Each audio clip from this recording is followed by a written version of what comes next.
Welcome Michigan DECA to the December District Council meeting. Good evening, I'm Abhi Samantapudi, your state president. Joining me here today is Brandon Allen, your vice president of leadership development, Kyle Brown, your vice president of career development, and Merceline Nazad, your vice president of public relations. We're proud to announce that for the first time ever, Michigan DECA hosted a live Twitter Hangout from 7 to 7:30. At the end of the Hangout, we're going to discuss some of the great questions that were asked by our members during the live session. Remember, if you have any questions during this Google Hangout, you can ask them simply tweeting hashtag MIDECA, and we'll answer them live. I'm also pleased to announce that we have passed last year's membership. Michigan DECA is now 8,242 members strong. And equally impressive is the fact that 3/4 of our members will be participating in the upcoming district conferences. District conference season is officially upon us, with district conferences beginning December 16th at the District 8 conference. With that being said, it's important for us to discuss ways that your chapters and members can prepare for the upcoming district conferences.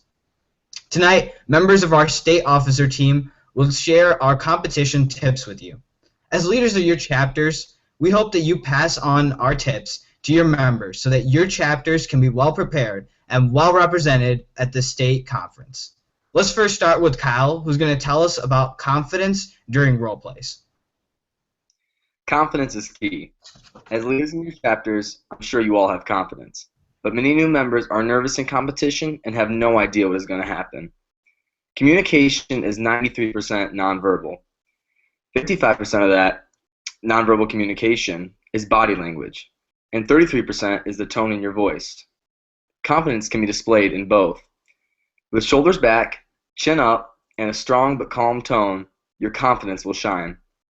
If you're confident in your role play or project, and if you're confident in yourself, you will succeed. The best way to make your role play stand out from others in competition is to display your confidence you have in it. If you are confident, the judge will be confident, and I am confident you will succeed. Thanks, Kyle. Now next we're going to go on to Merceline, who's going to tell us about performance indicators and the impact that they have on your role play. So every year, our new members who are participating in role plays, they always get stumbled on what performance indicators are and what should exactly be done with them. Now, performance indicators are, in their simplest form, what every role play should be structured around, and what your judges will be specifically testing you on. Now, they seek to dig out your true level of understanding in marketing, finance, hospitality, and management. Now, during your role play, you'll always find the performance indicators on the first page of your event scenario, and do your best to define each and connect it back to the situation described in your role play to give yourself the highest chance of having a stellar role play. If there's one thing you should remember going into your role play, aside from being confident, it's always to focus on your performance indicators and to expand upon the ones given to you in the role play and to use them to ultimately derive an answer for what the role play is asking of you to do. Thanks, Merceline. Next, let's go on to Brandon, who's going to tell us some tips and advice for being more fluent throughout your role play. So with several hundreds of students in attendance at your district conference, all fighting to earn a coveted seat at the 2016 State Career Development Conference in March, potentially the most important question is, what will set you apart? It all starts before you even step foot into your role play with your judge. Be sure you are dressed appropriately. What you have on is factored into your final score. That means items are neatly pressed and free of wrinkles. Articles of clothing are fit to size, and color choices are logical. Secondly, assume the role. Know your part, play the part, and be a little creative. For example, if your role play indicates that you are meeting with your long-term boss, your introduction should be slightly less formal, as opposed to you meeting with a complete stranger. So, for example, ask how the kids are. Ask what he or she had for breakfast, just to get the conversation going. So in other words, pay attention and be very conscious of not only the main points your role play provides, but as well as the background information. And lastly, be sure to close the deal. Without closing the deal, it makes your role play seem like it lost its purpose. So let that acceptance, let what you're trying to get your judge to accept, and whatever it is that you're offering, make sure you're working towards it. And let that acceptance be the driving force and be what motivates you to knock your role play out of the water.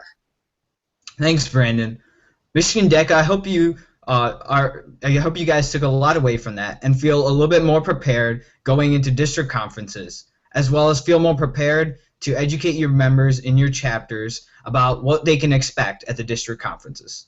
Now, during our Twitter Hangout, we received a lot of great questions, and we would just like to highlight 2 here today. One was from Milford DECA that asked, do you have any tips for our members during competition? Now, what we would say to that is that it's important, as we mentioned here today, to be confident. Secondly, like Merceline said, it's important to review your performance indicators. This is how you're going to be evaluated, and scoring well on these will earn you a trip to Detroit and the State Career Development Conference. And lastly, remember to have fun and go in with a smile. Having a positive attitude and being confident about yourself and being positive is going to give you a more impressive role play than being negative and frowning or not smiling. Now, the next question that we received was from JGHS DECA, which asks, what should new members look forward to at district conferences?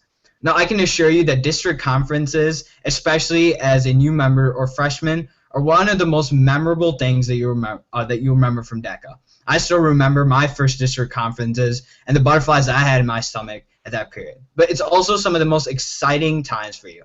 And one of the things that I loved was my chance to be able to meet new members and, of course, take home my first hardware from DECA.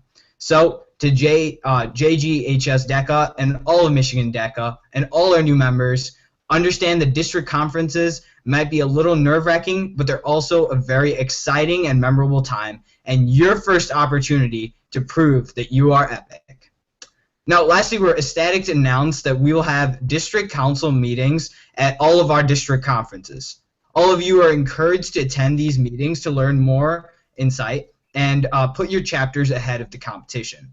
The time and location of these meetings will be announced during the opening ceremony of our district conferences. That concludes our December district council meeting. We hope that you guys, we're going to stay on for a few more minutes, and we hope that if you have any questions, you tweet using hashtag #MIDECA so that we can answer them immediately.